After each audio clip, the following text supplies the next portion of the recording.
મારા ભાઈ આપણે આવી ગયા આપણે વિડીયોમાં પાછા. આજે તો રવિવારની રજાના દાડા આપણે ગયા એટલે રૂમ ઉપર જ જવાનું. એનાથી નેચર એના ઉતરવાનું કોઈ લેવાય નહીં જતું. એટલી બધી આળસાઈ ભરેલી હોય ને ભાઈ રવિવારે તો આમ કંટાળી ગયા માણસ કે આટલી બધી આળસાઈ હોય આમનો. પણ જે નોકરી કરતું હોય ને ભાઈ એને જ ખબર હોય કે રવિવારની મજા એટલે હું બરાબર. જે નોકરી કરતા હોય, જે માણસો નોકરી કરીને આવતા હોય ને રવિવારની રજામાં મોજ મળતા હોય ને એમને ખબર હોય કે લાઈફ જેવી ચાલે, લાઈફમાં જેવી રીતના જીવવું એ બધી એમને ખબર હોય. અત્યારે રૂમ ઉપર ટાઈમ તો આજે 7 વાગી ગયા, ખબર નહીં પડી ટાઈમ કઈ રીતના ગયો. એ જનતે એ પાછું આજે IPLની ફાઇનલમાં આપણે જોવા જવાના, કાં તો મોબાઈલમાં જોવાના. સ્પેશિયલ જોઈએ ને કે તો ફોનમાં જ જોઈ લેવાની. લેકિન અહીંયા તો ગાંધીનગરમાં એવું હોય કે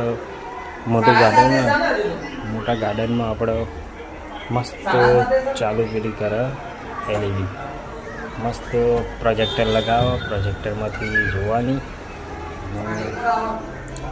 એવું.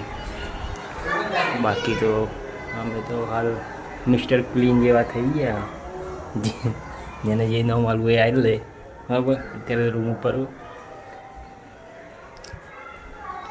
જોઈએ રૂમની હાલત આજે રવિવારે પાછા જોઈ લો બધે પડ્યું સેટિંગ બેટિંગ.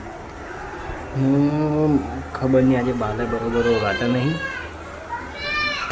એકદમ મળ્યો વિડીયો બનાવો.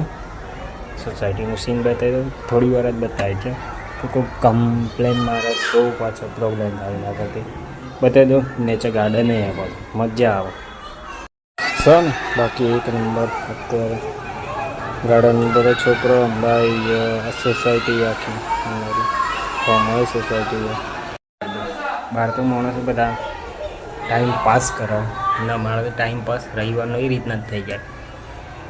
ગામડામાં માણસો ટાઈમ પાસ કરતા હોય ને અમારા પાસે ટાઈમ નહીં હોતો, એ મેઇન પ્રોબ્લેમ.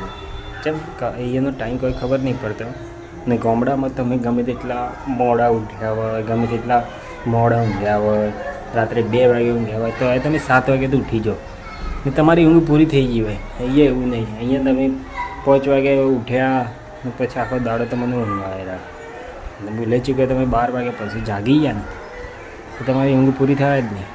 એ ઊંઘના લીધે કોઈ કાળા ડાઘા પડી જાય. એ કાળા ડાઘા ના ચાલે યાર, મજા ના આવે. એમાં આપણો મોઢો એવો દેખો ને જેને બરાબર મજૂરી કરતા હોય દિવસ રાત ગધા મજૂરી એના જેવા થઈ જાય. એટલે એવું બધું ધ્યાન રાખવાનું. બાકી તો મજા આવે. અને અમે તો વિડીયો બનાવીએ છીએ, તમને કેવો લાગે છે એ કમેન્ટ કરો. બરાબર કેમેરો તો બરાબર નહીં મને ખબર છે કે અમે માણસો ભાઈ હાલ ગરીબી જેવું ફીલ થાય. જેમ કે ફોનમાં જ બરાબર રિઝલ્ટ આવતું નહીં.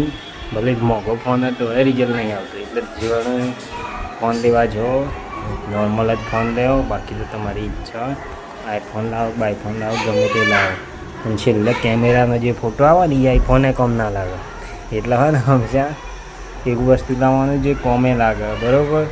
કે તમે લાવી દીધો આઈફોનમાં તમે એક વખત બસ લાઈન મૂકી દીધો, વેચવા જઈએ શું મળવાનું, વધારે પર મળવાનું નહીં. 60,000 મળે, 1.5 લાખનું લાવે, 60,000 50,000 રૂપિયા કપાઈ જાય બહાર શોરૂમમાંથી બહાર લઈ નીકળ્યા. એટલે સેકન્ડ જ ગણાય. એના કરતાં કેમેરો લાવ્યા હોય તો બીજે ચો ઓર્ડર મારવા જવું હોય, ભાઈ કોઈ ભાઈબંધના લગ્નમાં જવું હોય કે ના ભાઈ તારા ફોટો પાડવા બોલાવો તો એ જઈ શકાય. એથી પૈસા ઊભા થાય. હું તો એ રીતના વિચારું. બાકી બીજા માણસો કઈ રીતના વિચારે એ ખબર નહીં.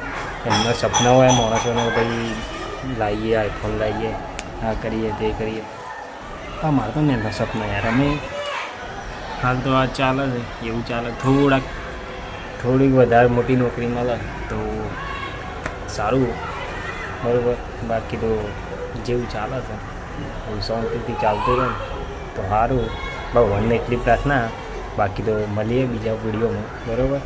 તમારે ઈચ્છા હોય તો ફોલો કરી દેજો, સબસ્ક્રાઈબ કરવો હોય તો કરી દેજો, કમેન્ટ કરવી હોય તો એ કરી દેજો, લાઈક કરવી હોય તો એ કરી દેજો. કોઈને બતાવો કે ના ભાઈ હું તું ખબર શેર કરવો તો એ કરી દેજો. ઓકે, મળીએ બીજી વાર.